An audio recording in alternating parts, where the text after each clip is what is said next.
Episode 72. Hello, thanks for tuning in to another episode of Dogman Encounters Radio. I'm Vic Cundiff, and I'll be your host as we listen to eyewitness encounters involving one of the most terrifying cryptids, dogmen. Our guest tonight has chosen to go by the name Lisa to keep her identity anonymous. Lisa, welcome to Dogman Encounters Radio. Thanks so much for coming. Thank you for having me, Vic. Oh, thanks for being here. Please give us a brief bio on yourself. Well, I'm originally from Bennington, Vermont. I'm a U.S. Army veteran. My degree is in biblical studies. The area I come from has its own strange history, and it's been known as the Bennington Triangle because there was a series of disappearances back in the 1940s and 50s especially. And it's overall a pretty strange, it's a beautiful place, but a very, very strange area. In the pre-interviews, you were telling me about all these strange things that you had dug up, information about there. It does sound like a really strange place. One of the strange things you were telling me about was all that information about the Long Trail. What can you tell us about that? The Long Trail is part of the Appalachian Trail. A lot of hikers are up there during the summer, but some of the disappearances that took place were along the Long Trail between the small town of Woodford and Glastonbury. And Glastonbury itself is a very small, unincorporated town on what the locals call Glastonbury Dome or Glastonbury Mountain. I believe there's about 13 individuals in the Bennington area. The triangle is made up of Bennington, Somerset, and Glastonbury. So there were 13 individuals of various ages and occupations in life that disappeared, but the majority of which was on the Long Trail that leads into Glastonbury Mountain, the national forest in that area. Sure makes you wonder how many people walking down the Appalachian Trail past there have a clue about that history. I'll bet you if they did, a lot of them would be pretty paranoid moving through that area. You were telling me about the Bennington Monster. Tell us about that. The Bennington Monster is a local story that dates back to, I believe, the 1700s. And in fact, it was in the local newspaper at the time that a large red-haired covered creature happened to overturn a stagecoach that was along the local route that they used, I guess, for trade and transportation. Growing up in that area, every once in a while you would hear somebody talk about the Bennington Monster. It was pretty commonplace in the town as a local legend. Yeah, that's a pretty creepy legend. It's kind of neat in a way when you're a kid growing up and you have some kind of a story like that in your local area, but when you have to go out into the woods in that same area and do whatever, that's when the fun kind of wears off, in my opinion. Speaking of strange areas and happenings, when you were around 5, that's when the strange encounters started happening in your life. Tell us about that area, this home where you grew up and all the strange things that happened around it. Well, at this house, we were there until I think I was 6. I remember being in kindergarten. But before that, the area is located next to a large golf course and about a quarter of a mile from what they call Old Bennington, where a lot of the old colonial homes are. Lots of estates with farmland, a cave that was probably about 3 miles away that was part of the local college campus. Very beautiful, very wooded, very rural. The town has not changed much in 40 years. It's gotten maybe 16,000 people in it total. The house that I was living in, our backyard led up to a patch of woods that had a path. It had a walking path. But this walking path led into another family's yard, and they had a playhouse.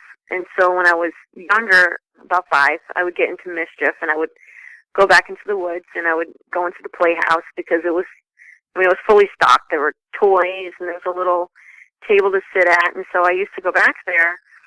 And every once in a while, I would start to have this feeling come over me. I couldn't explain. Maybe the feeling of being watched, but I would just all of a sudden become afraid for no apparent reason, and I would just leave. And then days would pass, and I would go back.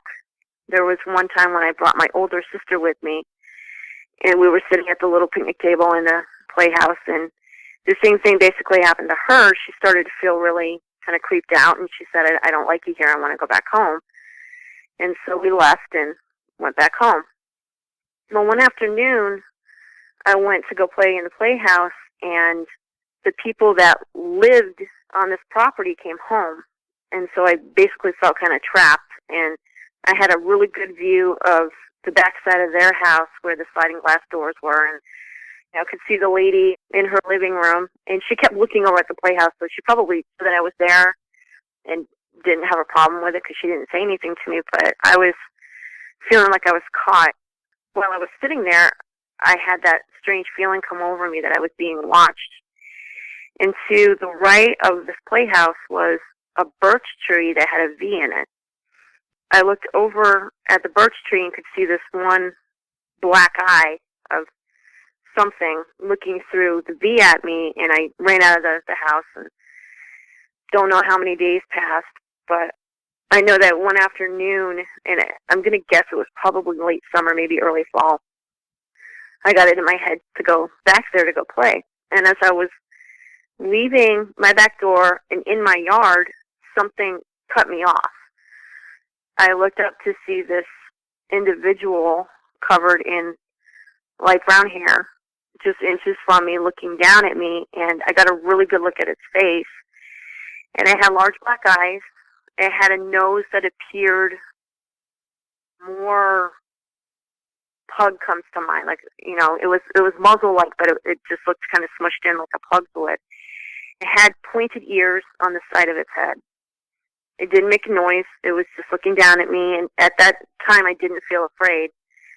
But something had caught its attention to, I believe, its left, and it turned its head, and I looked past it to see another individual with it, only this one was tall, lanky, and it was red-haired, which is an interesting coincidence because the Bennington Monster was said to be red-haired. But this individual looked more, for lack of a better term, more like an orangutan. That's really the only way I can describe it. Hunched over shoulders. I could see the eyes blinking, but it was so tall that it was standing in the boughs of a maple tree that was hanging over my parents' garden. So the rest of his face was kind of hidden in shadow, so I couldn't make out any details. But it turned around and it started to rip out the plants that were in the garden, and that was when I ran back into my house and shut the door, and I remember the feelings of fear kicking in. I was afraid that these things were going to come into my house and hurt my parents, and went into the living room where both of my parents were, and I said, there are monsters in the garden, and they are ripping out plants.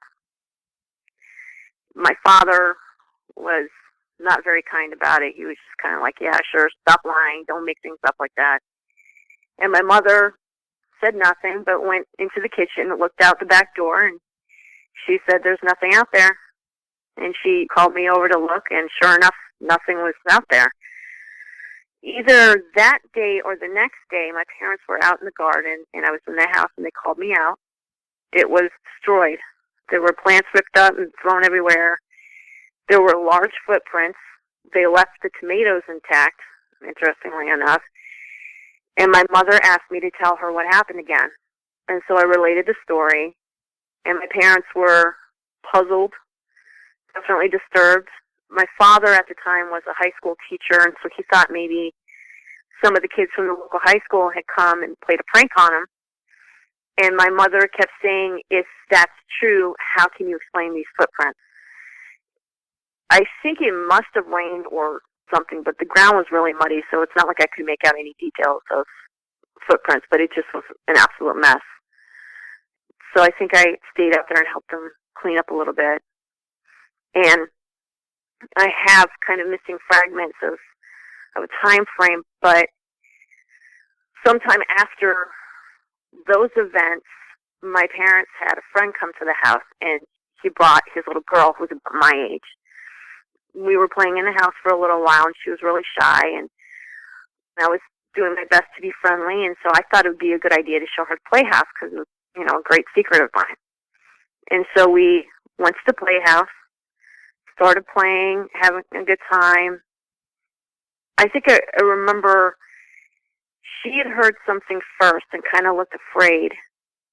I was facing out towards the little doorway and the cutout window, and I saw first the red individual walk by and go about its business, and then the second creature, the light brown in color creature, started looking. It was kind of creeping around the house, looking in the window. And it looked at the little girl that was with me first, and she started crying. And then I made direct eye contact with this thing.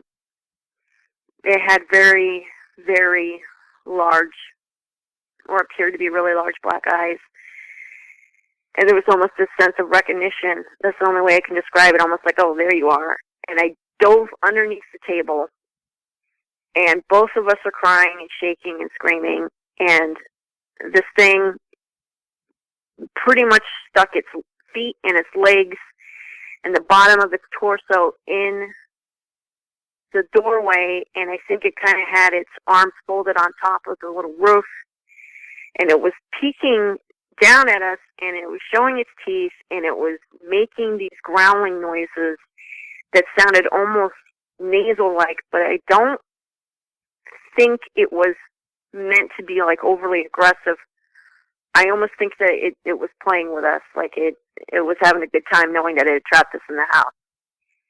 And so the little girl said she told me that she just wet herself.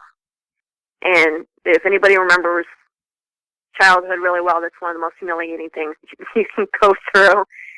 And so I was close enough to this thing's feet that I could only really see the tops of it. And they were arched, but I didn't know what else to do. And I started pounding on its feet and screaming at it to go away. It did. It moved away. I don't know where it took off to. I heard, no, I don't remember any sounds, nothing. I just remember grabbing this little girl's hand, and both of us ran down the path together. And her father was standing out in the backyard calling for her. And when we reached him, he instantly knew something was wrong. And she was still pretty shooken up, and I had just, so she got scared and she had an accident. And so he took her home. I don't know how much time passed, but I do remember going back out into the woods, and I started talking and saying, I'm sorry, I hit you. But I think I was doing that more because I was scared this thing would come after me. All of a sudden, it was there. And I remember sitting down, and it kind of mimicked me, and it was sitting down too, and we were facing each other. And it was definitely checking me out, and I was telling it, I'm sorry I hit you, but you scared my friend. And it reached out with its hand, and it patted me on the head, and then it laid down on the ground in the leaf litter, and it pulled me to its side and basically held me to its side, like pinning me, and was just kind of laying there for a second. I remember it sort of moving its feet in the leaf litter and making noise, and then it instantly let me go, and it kind of flipped itself over on all fours in like a protective stance. And the only thing that comes to my mind is like something you'd see a gorilla do. And this very low, menacing growl was just emanating from its chest. And it was looking past me, and then I heard my older sister calling for me. And I got up. I think I even said something along the lines of, hey, that's my sister, and started running towards her to grab her so that she could come see what I was seeing. She had gotten yelled at, I believe, by my father, and she had said, I think I said, I want you to come see my friend. I think I called it my friend. And she said, never mind that. Dad's really upset. He's demanding that you come home right now. He never wants you to go in these woods again. She just was ranting. We went into the house, and I know that it was around supper time. we were sitting at the table, and he said, I need you to tell me exactly what happened. I did not feel at all that he would believe me, because he didn't believe me before when I said that there are monsters in the garden, and I said, I took such and such, I don't remember her name, to the playhouse. She got scared, and she had an accident. And my dad just sat there for a couple minutes at least, just watching me, just thinking. And then he finally said, okay, well, I just got a call from whoever the man's name was. He said that she was so upset that he had to take her to the hospital, and that she told him everything. And then he said, you are not allowed to go back there. He basically said forbid, and I remember he had to explain what forbid was. He said, I absolutely forbid you to go into those woods ever again. Do not go back there. In light of what happened, I completely agreed with him and never made it back into those woods. Definitely took to playing in the front yard. In fact, I think I spent most of my time on the front porch until we did move.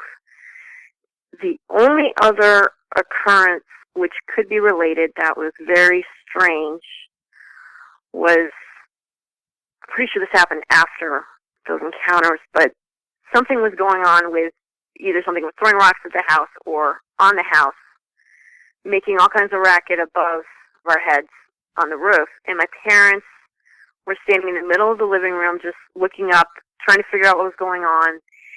And we had a dog. She was a pretty tough dog.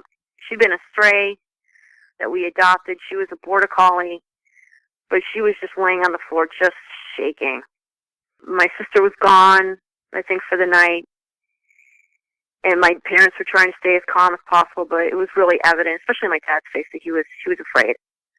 And so I remember them just calmly saying, okay, honey, you're going to sleep in our room tonight, because my room was upstairs. And so I remember the four of us, me and my parents and the dog, getting in bed, and I eventually fell asleep, but the noise was continuous for a while.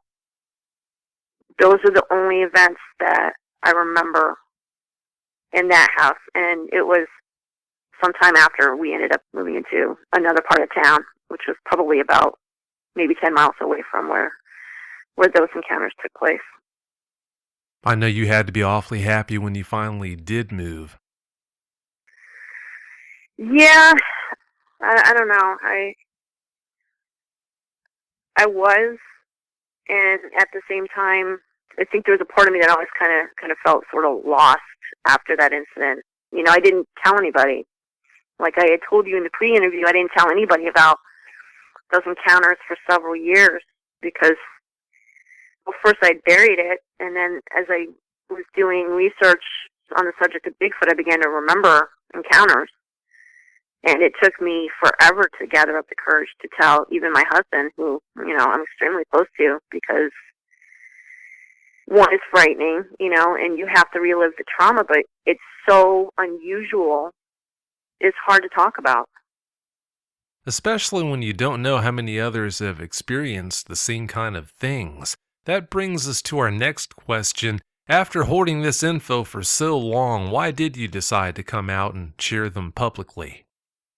Well, I felt like there's a lot of people coming forward. And the biggest thing for me, honestly, was I was waiting to hear somebody else say that they had an encounter like this. So much so that I was listening to a few other shows, mostly in the area of Bigfoot, and I would compare notes, and I would say, okay, well, you know, what they're describing doesn't sound like what I saw. That was the biggest thing that bothered me. But second, having physical contact with a creature that's not supposed to exist, it's hard to admit that, but I was also waiting for somebody else to kind of go first. And I, you know, in light of all the things that people are uncovering, you know, on the subject of cryptozoology and Dogman, which is still relatively new for me, I just felt like I couldn't hold that back anymore. I wanted to share, because if I can muster up the courage to admit that that happened, so can other people. And I think it's probably important in the great scheme of things, is probably extremely important.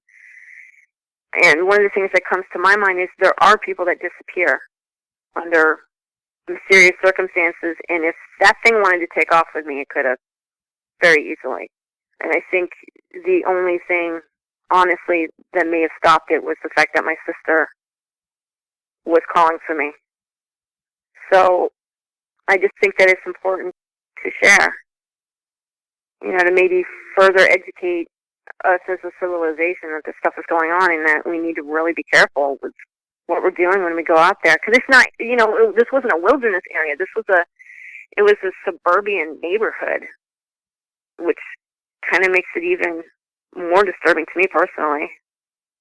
I can't imagine how that must have been, being that close to something like that and making physical contact with it. Like I was telling you about in the pre-interview, you're not the only eyewitness who's had an experience like that.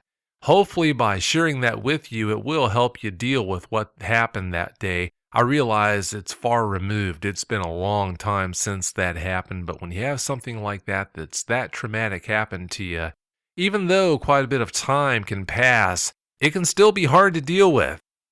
I think the biggest thing is there can kind of still be a sense of aloneness with it. Most people are not going to admit that something like that happened to them. Being able to talk about it is great, and being able to share it's great, and I definitely encourage other people to do so, because it can definitely be healing, and I just feel like it's something that we need to learn more about. We'll never know everything, but if these things are happening, then we need to make it more common knowledge, I think, instead of pretending that these things don't exist.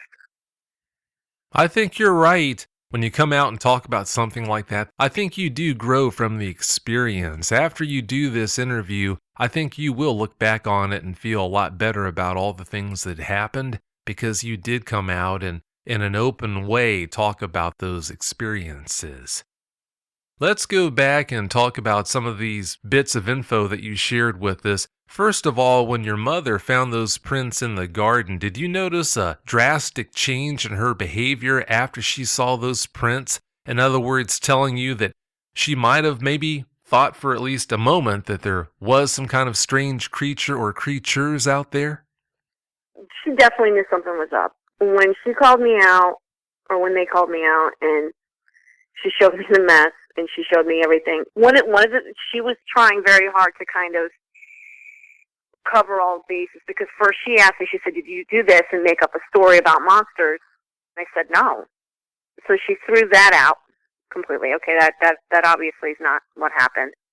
And then she just wanted to know the story again, and so I told her, and she was more open to the fact that something strange had happened, more than my father. My father was trying to reach a logical explanation. The best that he could come up with was it had to have been some of the kids from the high school coming to play a prank on me. Because, in fact, I believe one of them was right next door. But she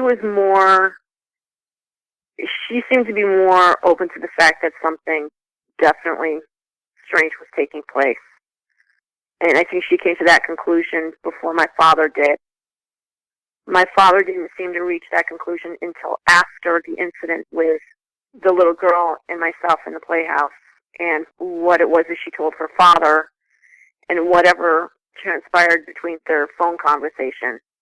That was when my father seemed to accept that something out of the ordinary was happening. It's a shame, though, that they didn't believe you right off the bat. I can't imagine how horrible that would be to experience something like that. Here you go to the two people you trust more than anyone else in the world, and they don't believe you, or at least in your case, they didn't believe you at first, but it would seem that they definitely believe you now. My mother hasn't mentioned it for years, but my father still mentions the area. He mentions how much it scared him that I was going into the woods by myself, that absolutely terrified him. But I don't know if he's actually blocked out the details or not, and I haven't relayed this information to him. Maybe because they didn't believe me, and I think maybe I didn't really let that go. So I think the next thing I'll have to work on is mustering up the courage to actually talk to my father about this and tell him what I remember. Yeah, I'm sure that's going to be an easy conversation to have, but it's going to be a good one. It's a necessary one. When you mentioned the fact that the big one that was in the garden was red, that's what I thought instantly was about the Bennington Monster and the fact that it was reported to have been red. So maybe there was something to that legend. I wouldn't be surprised. Yeah, it was weird. And like I said, I mean, I really wish I'd gotten a better look at it, but I just only remember tall, lanky. I did see its feet, but not much detail. They were just hair covered. But I don't even know if it was the same type of individual that I was being confronted with. I don't know if it was the same kind of creature or not. I just didn't. I didn't see that much detail to make a positive idea on it. The one that you made contact with out in the woods that day when you went back out there to kind of break bread with it, was that the same one, without a doubt, that had stuck its lower body into the playhouse? Yes, I think so. It was a pale brown color. I'm pretty sure it was the same one that cut me off in my yard when I first told my parents about it. I'm judging from my own height now. I don't think this thing was any more than like 5'2", only because my youngest child is still pretty young and she's pretty petite. And just judging from how she looks up at me and how I look down at her, that's the only reference point I have. So I don't think it wasn't a very big individual, and it's very possible that it wasn't a very old individual, but I'm positive it was the same individual in all those encounters that I had. You did a pretty good job of explaining how the big one, the red one, looked, but let's go a little deeper into the details of how this small one looked. What kind of leg structure did it have? They were pretty straight legs. She was pretty thick hair. Okay, I think it was a she because I didn't see anything to tell me it was male whatsoever. And I did get a really good look at the legs. The tops of the feet appeared arched. The legs were long. They didn't have any canine type shape to them. And, I think I remember knees, but they weren't pronounced, just more of where the knees would be, if that helps. That does help. It was so long ago, it's got to be very difficult to remember a lot of these details. Just do the best you can to recall what you can and don't guess. Also, talking about the whole appearance thing, were there any areas of its body you remember being free of hair, or was it totally hair covered? It was totally hair covered. Just the nose. But the nose looked black. It looked like a dog nose. That's really the only way I can describe it. That was black. The eyes were black. And the ears probably had finer hair on it, and they were pointed, kind of going back away from its head, if that makes sense, but on the side. But I mean, its face was completely covered in hair. It was pretty thick with hair. Was there any special quality that those pointed ears had besides how they were positioned on its head?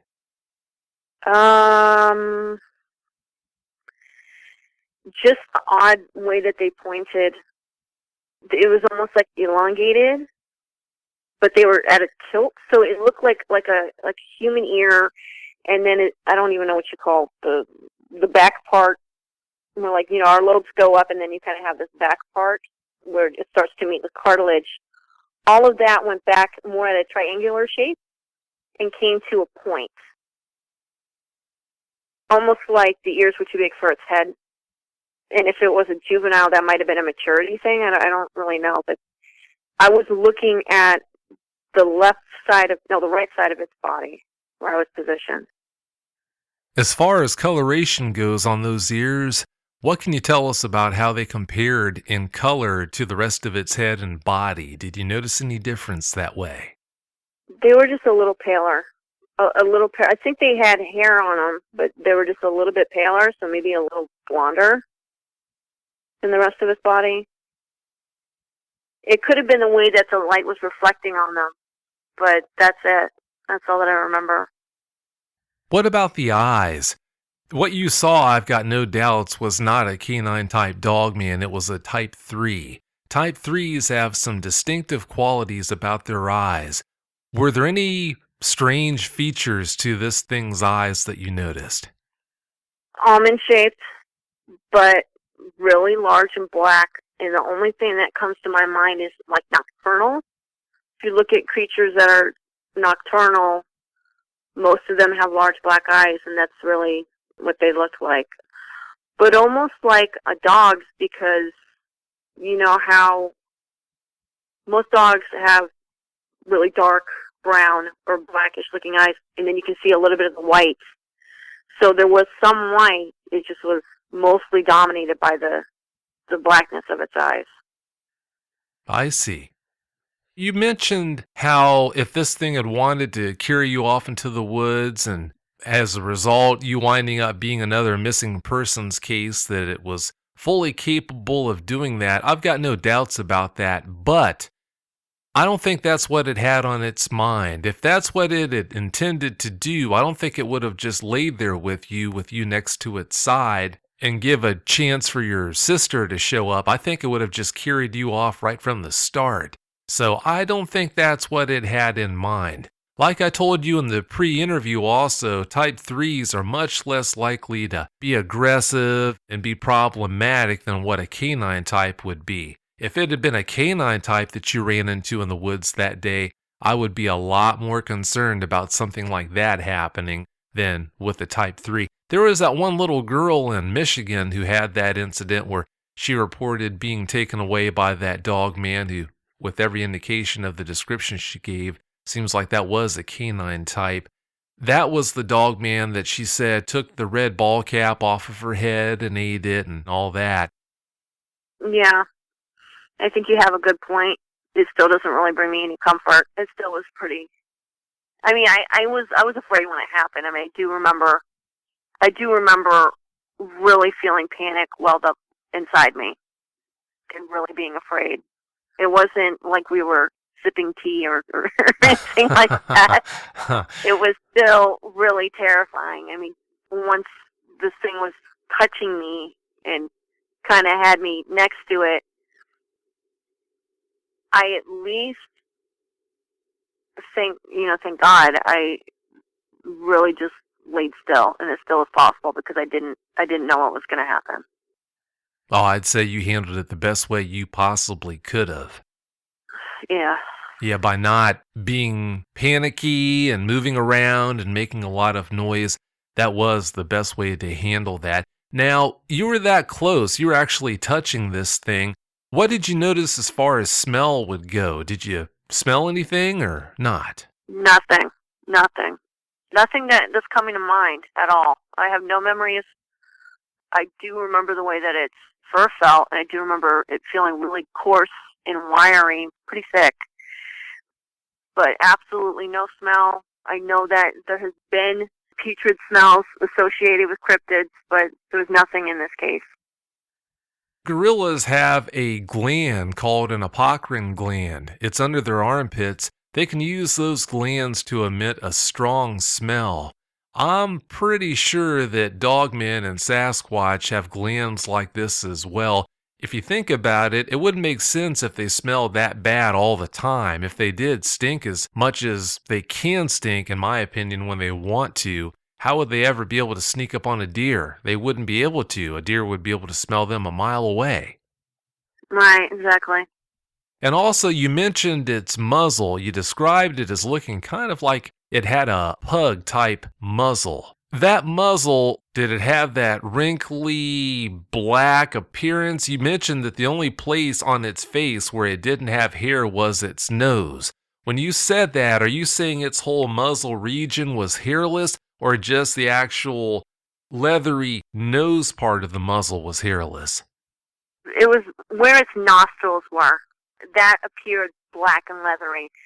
But as I had said, the face was covered in hair, and so I didn't see any details of wrinkles or anything. It just, and for some reason, this is what was coming to mind, and this still really isn't even close. But if you're familiar with Jim Carrey's version of The Grinch Who Stole Christmas, the weird non-lip, sort of almost pushed out part of like the nose is, for some reason, is what's coming to mind. In a way that's lacking too. It's really just kind of hard for me to describe, and it's like when it stood at an angle, it was more pronounced, but when I was facing it, I couldn't really see it as well. I was little and had to crane my head to look up at this thing. It was more like it was looking down its nose at me. It wasn't bending over.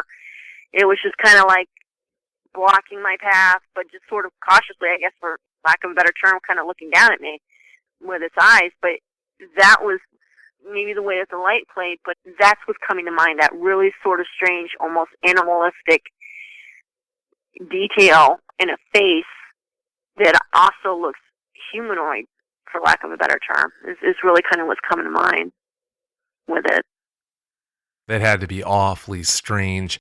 The fact that you mentioned that it had a brachycephalic muzzle. A brachycephalic muzzle is a muzzle like what a bulldog has got, like a pug has got. It's that smushed in face look. That's a strange adaptation for a creature that makes its living the way that this creature must. Apparently it works, otherwise it wouldn't have that adaptation, but it's just a hard one for me to figure out. Most dogmen, even type 3s, seem to have a fairly pronounced muzzle. That's why it's kind of hard to make sense of why this one would look that way, but I can tell you this isn't the first time that I've heard of an instance where one like that with that brachycephalic muzzle has been reported. There's a park that was up in Canada. This gentleman contacted me about some dogmen that were up in that park, and most of them had that brachycephalic muzzle. Well, let's move on here to your next encounter, Lisa. When you were 7 or 8, you had another strange experience. Tell us about that. Well, as I had said before, I think I was about 6 years old, and we moved to another neighborhood in the same town. And this neighborhood was up on a pretty big hill, really old, kind of stately area. I think most of the houses were built in the 1920s. And there was a mansion that was on the very top of the hill and a family plot. Our house was sort of across the street from this at an angle. And, you know, my parents, in buying the house, learned the history of the neighborhood. And they were told that that house wasn't the original. The house that they bought was built on top of the original that had burnt to the ground, and that the original house was the servants' quarters to this family that lived in the mansion. And so it was an interesting property. There was a lot of terraces for, I guess, various types of gardens in the backyard.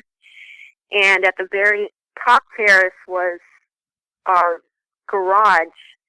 And I think the top part of the garage was built on to an older building that had, I don't know the proper name for them, but there were rings on the outside of the garage that I was told were for hitching horses to. And across the street from there was what I think used to be another garden area that was overgrown with trees. So the whole property had to have sat on about an acre, and half of which was just these woods. The neighborhood kind of bled into more woods that led up into the foothills, actually going in the direction of Woodford and Glastonbury that I talked to you about earlier, which might have been about a 20-minute drive from where we were on that end of town. We were in that house, let's see, I was 12 when my parents split up, and so about 6 years we were in that house. My father and my sister and I absolutely hated that house. There was always something weird going on. We had, what sounded like people walking on the roof. It was a Dutch colonial, so it had an enclosed porch. My sister's bedroom and my bedroom were side by side, and so our windows were right above this particular roof over the enclosed porch. And there were times when we swear we would hear somebody walking on it. Neither one of us were brave enough to look out. And we had a lot of cats, but you could learn the distinction between a cat walking across the roof and what sounded like 2 feet walking across the roof. So that would happen on occasion. Occasionally, right above our heads, my room actually led up into an attic, which was really creepy to begin with anyway, but occasionally I would hear something walking on that roof. In the summertime, My sister and I would stay up late, and sometimes my parents would be out, and we would have the window, basically, it was set right before you went up the stairs. We'd have it open and just a screen. My sister would be playing music, and we would be hanging out in the living room, and we would hear something scratch on the screen. I mean, just long, slow scratches, almost as if to say, hey, I'm over here. And we would basically dare each other to go over and shut the window. She normally would just count. She'd do a countdown, and she'd run over, and she would shut the window really quick and then come back into the living room. We didn't know what it was. But it had us really, really freaked out. And, in fact, we didn't tell each other until we were adults, but both of us would spend countless nights laying in bed absolutely terrified. We would just not feel safe in that house. We'd be afraid that something was watching us or something was in the house with us. I mean, it was unexplainable, but it was continuous. And so I believe I was 7, possibly 8. I don't know for sure what time of year it was, but I'm pretty sure there were still leaves on the tree. That rules out winter and early spring. The bathroom was like really poorly built. When you walked in, the sink is immediately to the right, then the bathtub is right behind it, and then the toilet is right behind the bathtub. So everything's on the right side of the wall. And there was a large, I guess, a lead window. Some of the windows were really pretty old. Large window, not very private, but it faced what my parents used as the driveway. They didn't really use the garage. Nobody likes the garage. I mean, that was all across the board.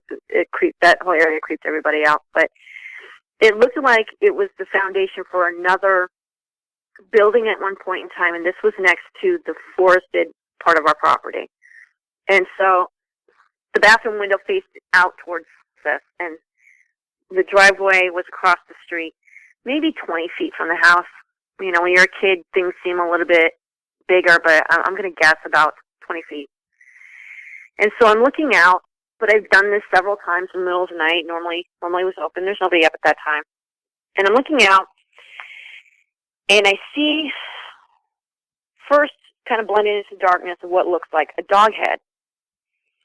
And then I guess my movement caught its attention, and it looked up, and it either was, you know, the way the dogs squat on their haunches and they have their front legs. It was either doing that, or it had legs that were more human-like, and the legs were drawn up to its chest. Either way, I was concentrating more on the face. And it looked like the head of a German Shepherd, and it showed me its teeth, and I imagine probably in some form of aggression, stood up and made like a move, and it might have been more like a I'm going to get you kind of move. And I remember pulling the curtains closed and running out of the bathroom and getting in bed. One thing I did forget to mention was there was knocking at the door. That would happen like in the middle of dinner, just at odd times, and my parents would open the door and there'd never be anybody there. But besides all that, that was the only time I saw something. I strongly suspect that my sister did, only because she has always been terrified of werewolves, especially any werewolf movie. I mean, even to the point where she's never gotten over it. And so I'm suspecting that she may have had a sighting as well. I don't know for sure. I haven't asked her. Like I said, all of this is still really new to me, and even sharing it's new to me. But that was the only incident where I definitely saw something, possibly in connection to all the strange noises that were happening in that house. To the point where, you know, we mentioned the way that men respond, but my father's response to either being in that house was having several conversations with my mother where he was even practically begging her to just put the house on the market so they could move.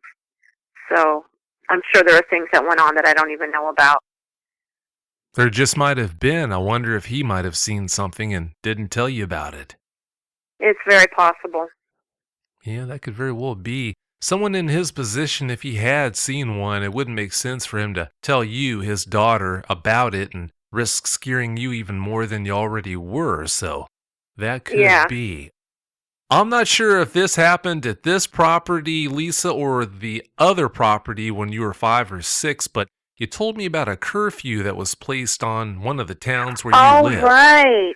Right. No, that was in Bennington, and you're right. I totally forgot about that. That was in the first area where I was 5. You're right. So that happened, I'm going to guess it was probably summer, maybe. There was someone who got attacked by, the story that we were told was a lady got attacked, young lady, in the woods by somebody, and they were putting a curfew on the neighborhood. They wanted all the kids to be in by dusk. And the only reason why I even found out about it was because my older sister, of course, hung out with all the neighborhood kids, and they were talking about it. And so I asked what happened, but they were definitely shooken up. I mean, I definitely remember their body language of really just talking about it and really kind of freaked out, and everybody's sort of looking around them. I don't know if it's connected or not, but it is an interesting coincidence given the location. That would be something to hear about someone being attacked in the woods by who knows what, and it's so disconcerting they place a curfew on the town. That's not a good situation. Right, or at least that neighborhood had the curfew on it. That's for sure. So I don't know. I would love to see if there's any way to research that and find out any details about it. Yeah, probably at this point would be very hard to dig up any details, but very interesting nonetheless. Now, if I understand correctly, was it around that time when you were in bed with your parents that night, listening to those strange howling sounds? Well, that wasn't necessarily howling. I don't really remember. I just remember there were vocalizations. I can't really describe them. Just more kind of like some weird, high-pitched, maybe whining might be a better terminology for it. Maybe some grunting, but it still sounded like something was either being thrown at the house or something was pounding on the roof. That's really the only way I can describe it. Yes, it was that house and it was that neighborhood. So this was back before your dad seemed to come out and accept the fact that you had something strange like that around, a Yes, potential dogman. How did he try to explain that away? he didn't. He was really trying to play it off. He was just kind of staring at the ceiling. My mother was with him. I think I asked, "What is that?" And he said, "I don't know. Why don't you come spend the night in our room?" That's just all that he really did. But he took the dog too. I mean, the dog was with us. And like I said, she was a pretty tough dog. But all 4 of us piled into their bed for the night. And that was the only time that I can remember of an incident like that happening there. Same town, 10-mile difference between these 2 houses, but there was still activity at both locations, which is really disturbing too. Yeah, that is pretty disturbing. That had to be a long night. Oh, I remember falling asleep to the noise. I mean, I guess I felt safe because I was with my parents, but I'm sure it was a pretty long night for them. Oh, I'm sure it was. Moving on, let's talk about this slumber party experience you had. I think you were 13? Yes, that was in the same town, still Bennington. In this area, it was very close to the local high school. I was friends with a girl who, I believe her parents had about an acre, and they kept chickens. This was when I was actually visiting. I had moved away from Vermont by this time, and I was living in the D.C. area with my mother, and I went back to visit for the summer. So it was my best friend, her cousin, and another friend of ours. So it was 4 of us upstairs in their house. We were playing, listening to music, that kind of thing, and then I think we started to notice a noise, and it sounded like something was hitting the glass of the window. And so we kind of stopped what we were doing, and we looked out the window. My friend opened the window to see if she could get a better look or hear what was going on, and we saw a pair of glowing red eyes that were almond-shaped. And whatever this was, I believe was possibly upset because they kept chickens and something was taking off the chickens. And so her father had to actually keep them in the garage at night under lock and key. And so whatever was going on, this individual, we could see the eyes running down the length of the tree to the base, and it was keeping its eyes on the house, and then we could see it slowly rise back up, and then we would have another rock hit the house. And they weren't very big. I mean, it was more like, pebble-sized rocks were being thrown. But it seemed like a really healthy distance. So this thing was flopping these rocks at the house, and my best friend actually yelled at it to stop. And, of course, got no response. It just continued to do this. And every time a car would drive by, it would look towards the car, it would turn its face away, or at least the eyes would turn away. And then once the car had passed, the eyes would come back. And it would continue to do this. And then finally, her father showed up, and it stopped. The activity stopped. He was home. We were all really, really grateful. I think she ran downstairs and told him what happened, and he probably brushed it off. But we were really glad that was over. And I actually had to go back home. And I spoke with her on the phone, and she told me that it came back and did the same thing for 2 more nights. So I'm really not sure what that was, but it wasn't a person. Ooh, I'll tell you what, you talk about being paranoid. Walking from that house out to the car to go home, I'd have my head on a swivel just to make sure that I didn't get snuck up on. Right. Well, at least I got to spend the night. So when I left, it was daylight. But even coming in, I mean, we watched her father come in from upstairs. He was oblivious to anything being out there with him. I'm glad he didn't have any trouble on that walk in, especially since he didn't know it was out there.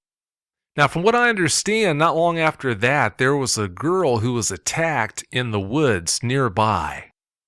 Mm-hmm. My best friend's sister's best friend. She was a pretty small girl, very petite. There was a path that was across the street that led to a shopping plaza that we all used to take. It's a lot quicker than going all the way around. It was kind of a rough area. I mean, lots of trash back there. No nearby houses. Lots of brush. A few trees. Kind of creepy even in the daytime. I believe she was on her way to my friend's house, or she had left and was just on her way to go to the shopping plaza. I'm not sure which.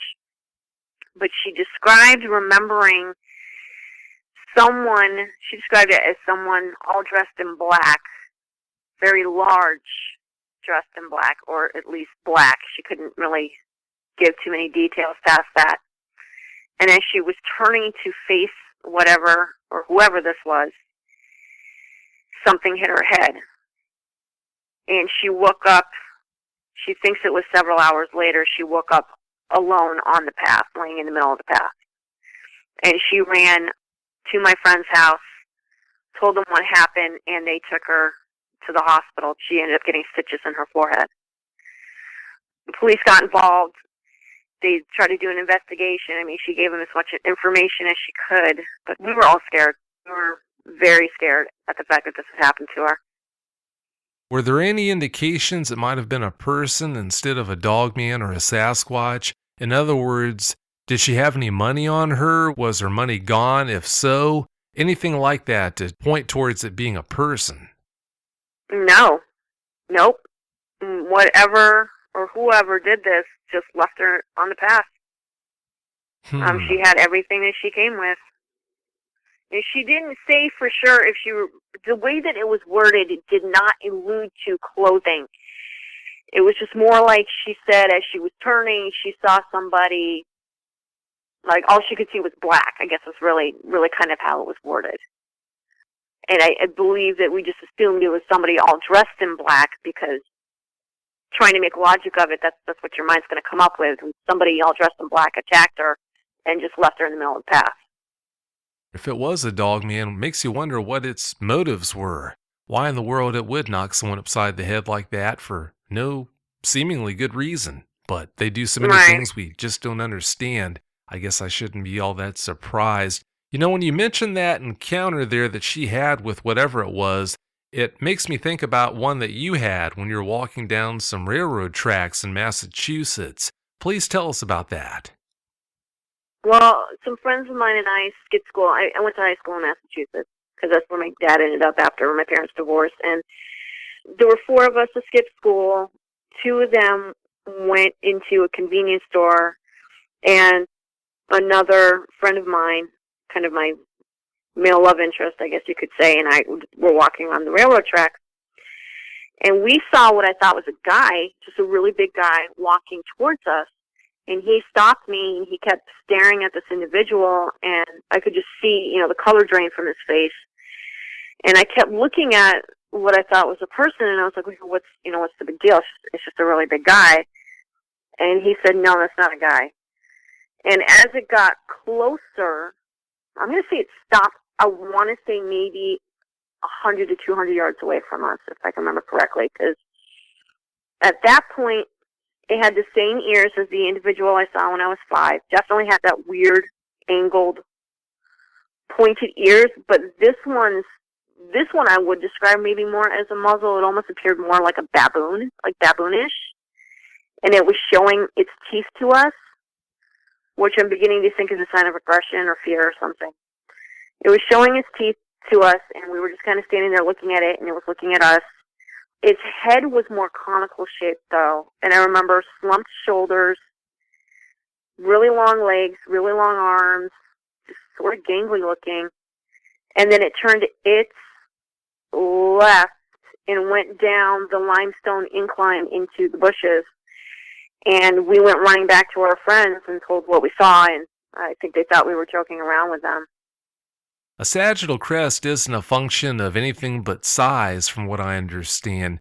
Maybe they don't develop that sagittal crest until they get to be a certain size. That's why the one that you saw that was so small when you were 5 or 6 didn't have one, but yet this one did. As you're describing this one that you saw, it made me wonder, have you taken a look at that picture, the picture of the Beast of 7 Chutes, so you can compare how that one that you saw that day on the tracks looked compared to the subject in that photo?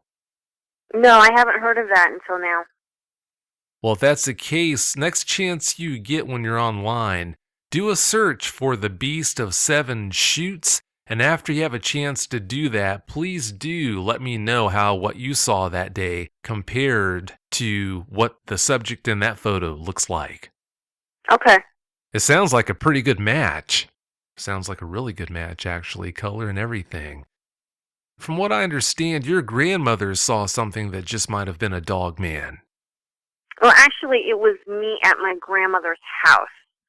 If she experienced anything, she definitely was very conservative, and I don't think she would have told anybody. But this was at my grandmother's house, I believe, a month after that sighting in the next town over, so not very far apart, because in that part of Massachusetts, they're called villages, and they're just really, really small.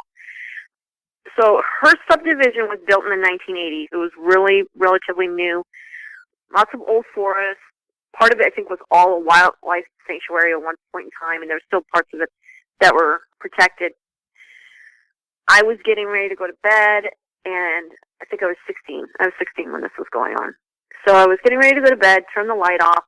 I remembered that I didn't pull the shades down. It was a one-story ranch house, so I was just looking out, at the night and the forest and everything, and looked down to the ground, and everything was just black. And then all of a sudden, a pair of eyes kind of, I guess, turned its head and looked up at me, and then it stood up, and it pressed its hands on either side of the window and looked in at me. And so we're looking at each other, and I noticed the same ear shape, but it was silhouetted. I don't imagine this thing couldn't have been any more than maybe 6 feet. The eyes were yellow, but they reminded me a lot of cat's eyes, just of how wide the pupil gets when they're in the dark trying to let in more light. And so I dove into my bed and basically rolled over and pulled the shade down for the other window. And this individual in no time made it on that side of the house, which was actually the front of the house, but there were some pretty big bushes that were landscaped in. As I pulled the shade down, it had made this growling, more nasally sound. That's really the only way I can describe it. And so I laid there for I don't know how long, several minutes, trying to convince myself that I was imagining all of this and that there really was nothing there, that my mind was playing tricks on me. But I was too scared to get up and try to shut the other window, the window blind. I don't know how much time passed. I can give you a reference of what time it was because I believe it was about 9 or 9:30, only because I know where my dad was, and he was a creature of habit. So once his headlights hit the front of the house, I heard it out there growling again, and it slapped the house. Or something, it bumped the house, but it was loud.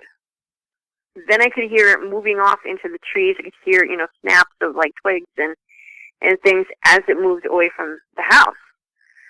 I was in high school and I told my friends about it, and a lot of them were just really fascinated, and they started running through possibilities of what it could be, and werewolves came up a lot.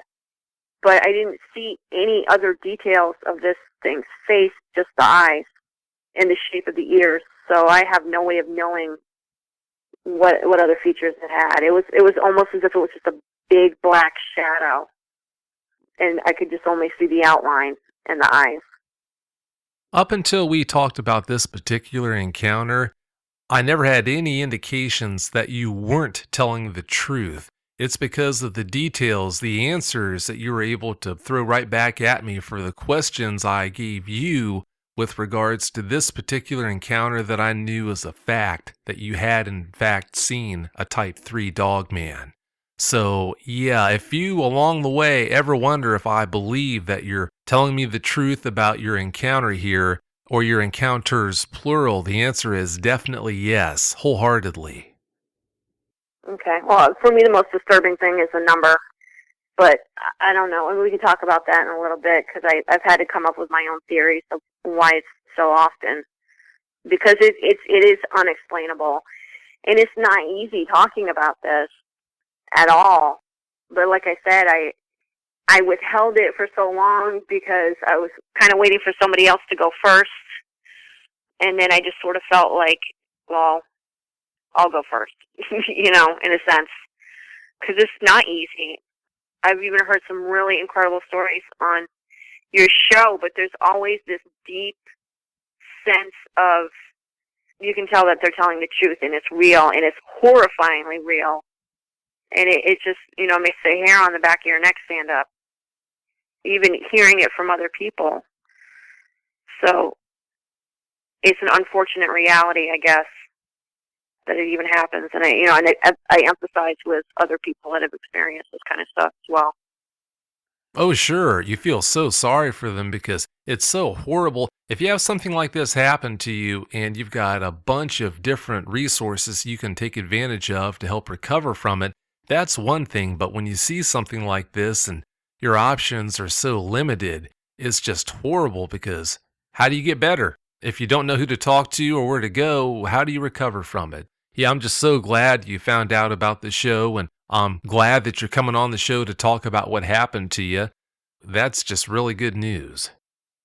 And it helps me, though, too, because for me, I feel like I'm connecting the dots. Like I said, when I was I probably still will, I'm not as obsessed and fervent about it, but with, studying the subject of Bigfoot, there's commonalities when you hear other people's story of what's been written.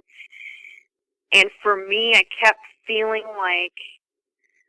like the dots weren't connecting, and it was bothering me. I felt like, okay, that's not what I saw. Why do mine look different? Or why was this behavior different? Especially when you hear people say things like Bigfoot is a benevolent creature and wouldn't hurt anybody, or is shy. And then even thinking about my own experiences, it's like, okay, well, that's not true. And if that's the case, then why did I feel like there was a sense of violence coming, especially the one I just told you about? I mean, that encounter was scary, and I don't have any doubt that if I was outside, I would have gotten attacked by that thing. Most definitely. It just that was just the feeling I got from it. That it meant it would have harmed if it could have harmed, if that makes sense. One thing I'm wondering about when you were telling the story about looking out the one window, deciding to shoot across the room to close the blind on the other side of the room, and it was there almost instantly. I wonder if it was more than one dogman that was looking in at you and gave that impression that it had just been really fast and moving around the house to that window. I have no idea. I didn't look. I think I pretty much shut my eyes and just sort of dove into bed and rolled around and grabbed it. Like I knew the room well enough to know where it was and just grabbed it and pulled it down. But you could be right. That is very possible that it was more than one. That's one thing, hiding under the covers because you think a monster is out there, but when you know a monster or monsters are out there and you're hiding under the sheets or covers, that takes it to a whole new level. Yeah, well, especially when there's so much time lapse and you're trying to convince yourself that you imagined it, and then you don't hear anything in that process and you start to calm down. And then when, like I said, when my dad came home, I don't know how much time lapsed, but once he came home and everything started up again, it was like, oh, wow, I really didn't imagine that. I had just convinced my mind that it didn't happen, and here comes Dad, and there's definitely something out there. Yeah, that's not a good situation at all. Well, having said that, let's move on to the next topic here, Lisa. Not long ago, you found some prints in the ground that looked a lot like giant mountain lion prints. What happened? Well, this is an area, I'm currently living in Middle Tennessee where my husband's from, and this is an area where it's adjacent to a residential area that backs into several acres of woodlands. And there is an area that some of the guys in the neighborhood go and hunt that's right behind a horse farm. My husband's a hunter. We were going back into this area where there's a tree stand set up to see if we needed to set up a bait station for this coming fall. And we had just moved here from California, where I had been for the last few years. And we found this print in the mud. And the animal that came to my mind was mountain lion, because we had been used to seeing mountain lion tracks up in the Santa Cruz Mountains. And so where we live, there's no apex predators here. There's no bears, at least not in this part of the state. I don't know if there's bobcats or lynx, but I doubt it. This thing would dwarf a bobcat or lynx, I'm sure. And so we were looking at it, and just the thing that came to my mind was, okay, well, there's something back here, obviously, because it left a print. And when my husband looked at it, he was like, yeah, I don't know what that is. So we just kind of left it alone, but I did tell my mother-in-law what we found, and she didn't seem real keen on wanting to talk about it or very comfortable about it, and that's fine. We lived there for a couple of months until we found our own place.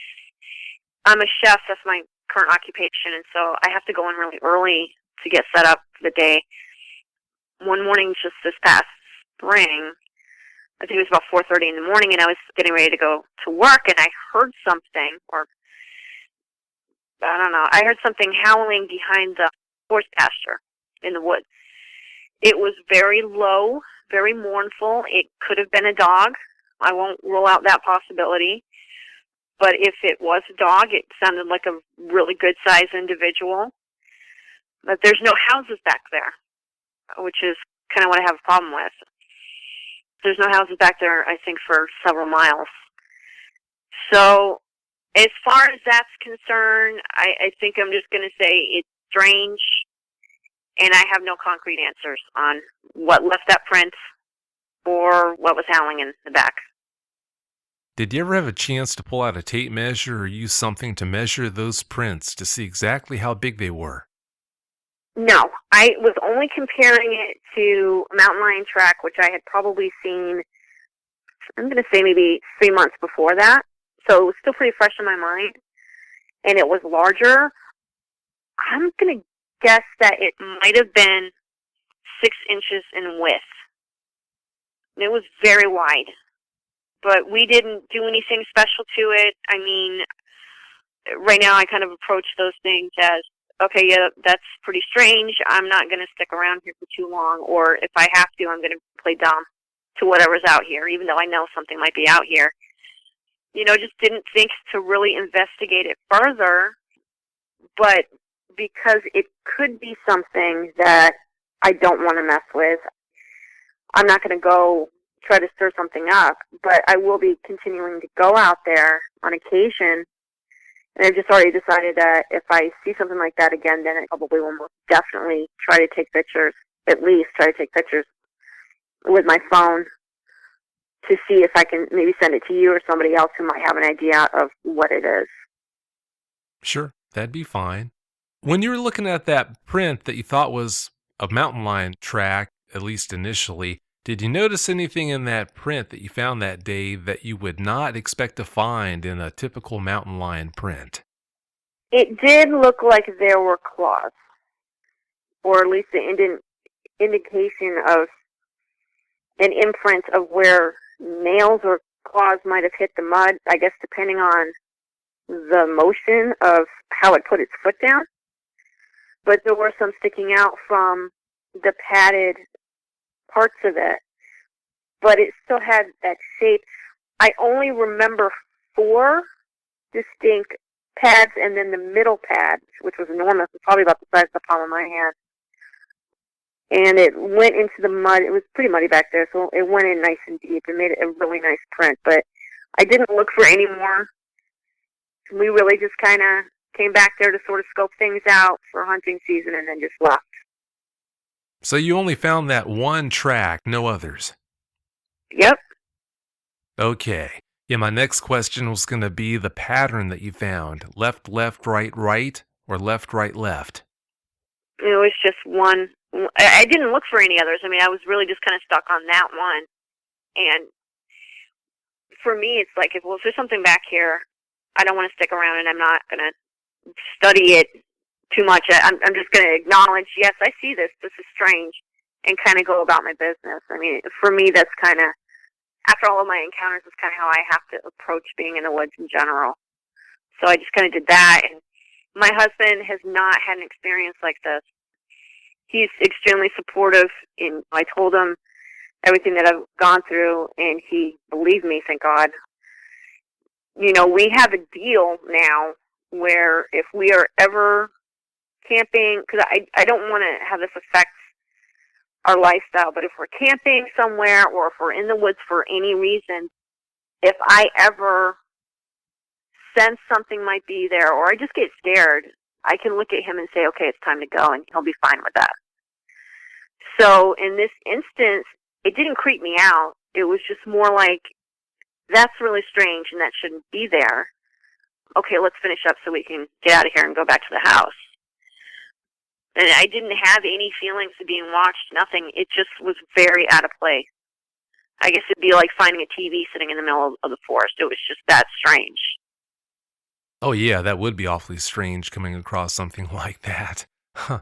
And I'm glad also you got out of the area. You didn't loiter and just hang around studying it. No. Well, it's about time to wrap the show up, Lisa. Do you have any closing comments you'd like to share with us? Well, I guess basically this stuff is for real.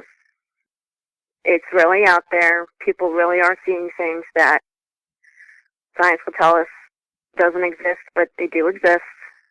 We are definitely sharing the planet with something else that is around our intelligence level. I strongly advise people not to go looking for this kind of thing because we don't know what it is, and if it is predatory and if it is a dog or canine type creature, you got to think about what we do know about them, and that honestly, if you're trying to go out and look for these things, you really are putting yourself at risk. And at the same time, I think that this needs to be talked about more, and it needs to be treated as a reality, because there are people experiencing these things that are hurting and not talking about it because we're told that monsters don't exist. That's something that we have to stop saying to ourselves.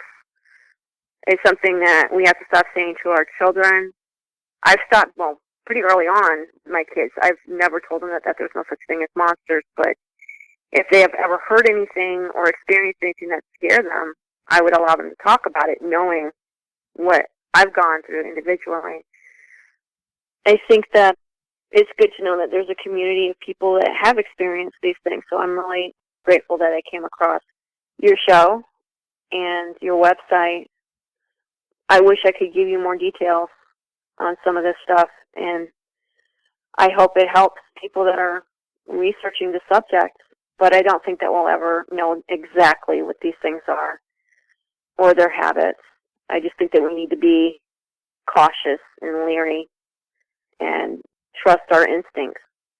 I mean, because it's not even just the woods. I mean, even just outside at night or just any area where you don't feel comfortable, there really may be a reason. And I think this is so commonplace now, or I'm convinced, as many encounters as I've had, I am so convinced that we are probably dealing with the unknown so much more than we admit. Those bumps you hear, anything strange, it probably really is something.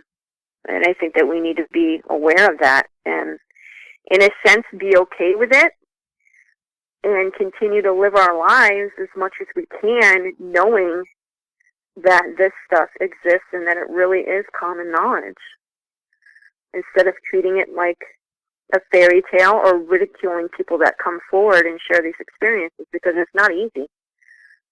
Even after the pre-interview that I had with you, Vic, when I hung up the phone, I'm pretty sure that I was experiencing shock. I couldn't focus on anything for like a good hour. I couldn't focus. I felt sick to my stomach. I think I was just really connected to the trauma of those events again. And it felt almost as real now as an adult as it did when I was a kid. So I just really hope that we come to a place in our culture where we can really just accept the fact that monsters are real. Those are all really good words, Lisa. And something I want to share with you too is the fact that I am so glad your husband is so supportive of you.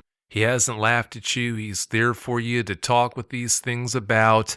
You mentioned the fact that when you go camping, if you ever have a strange feeling like something's not right, he's on board with the idea of just leaving right away, not questioning how you feel. I love that. If more of these eyewitnesses who I speak with about their encounters had that kind of support, it would be so much easier for them to get over their encounters. Having said that, I want to thank you so much for coming on the show tonight and sharing all the details of your encounters with us. Thank you so much. Thank you. I appreciate it. Well, have yourself a great night. Okay, you too. Thank you. Bye. Bye. If you've had a Dogman encounter and you'd like to speak with me about it, whether in private or on the show, you can reach me at contact@dogmanencounters.com. I'd love to hear from you.